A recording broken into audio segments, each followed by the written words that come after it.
melakukan penahanan tersangka dugaan tindak pidana korupsi yang terkait dengan pengurusan dana insentif daerah atau DID untuk Kabupaten Tabanan pada tahun 2018. Bahwa dengan telah dilakukannya pengumpulan informasi dan data dari berbagai pihak dan juga adanya fakta persidangan dalam perkara Yaya Purnomo, ini adalah mantan Kepala Seksi Pengembangan Pendanaan Kawasan Perumahan dan Pemukiman, Direktorat Evaluasi Pengelolaan dan Informasi Keuangan Daerah, Direktorat Jenderal Perimbangan Keuangan, dengan putusan yang berkekuatan hukum tetap, lalu kemudian dilanjutkan dengan proses penyelidikan. KPK menemukan bukti permulaan yang cukup dan kemudian meningkatkan ini pada tahap penyidikan pada Oktober 2021 yang lalu. Perkara ini juga adalah perkara dalam pengembangan, di mana sebelumnya KPK juga telah menetapkan beberapa pihak sebagai tersangka, yaitu diantaranya Yaya Purnomo adalah mantan Kepala Seksi Pengembangan Pendanaan Kawasan Perumahan dan Pemukiman di Direktorat Evaluasi Pengelolaan dan Informasi Keuangan Daerah, Direktorat Jenderal Perimbangan Keuangan, dan kawan-kawan. Lalu selanjutnya juga KPK mengumumkan tersangka NPEW, itu adalah Bupati Tabanan periode 2010 sampai dengan 2015 dan juga periode 2016 sampai dengan 2021.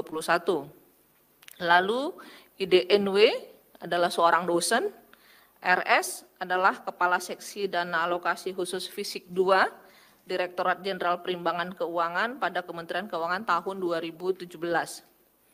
Dan atas perbuatannya, para tersangka disangkakan melanggar pasal sebagai berikut. Untuk NPW dan IDNW, sebagai pihak pemberi disangkakan melanggar pasal 5 ayat 1 huruf A atau huruf B, atau pasal 13 Undang-Undang Nomor 31 Tahun 1999, sebagaimana telah diubah dengan Undang-Undang Nomor 20 Tahun 2001 tentang pemberantasan tindak pidana korupsi, Jungto pasal 55 ayat 1 ke 1 KUH Pidana, Jungto pasal 64 ayat 1 KUH Pidana. Lalu RS sebagai pihak penerima disangkakan melanggar pasal 12 huruf A atau pasal 11 Undang-Undang Nomor 31 Tahun 1999 sebagaimana telah diubah dengan Undang-Undang Nomor 20 Tahun 2001 tentang pemberantasan tindak pidana korupsi, Jungto pasal 55 ayat 1 ke 1 KUH Pidana, Jungto pasal 64 ayat 1 KUH Pidana. Dan untuk kepentingan proses penyidikan, tim penyidik melakukan upaya paksa penahanan pada para tersangka masing-masing selama 20 hari, terhitung mulai tanggal 24 Maret 2022 sampai dengan 12 April 2022. Bahwa untuk NPEW ini ditahan di Rutan Polda Metro Jaya, dan untuk IDNW ditahan di Rutan KPK pada Gedung Merah Putih.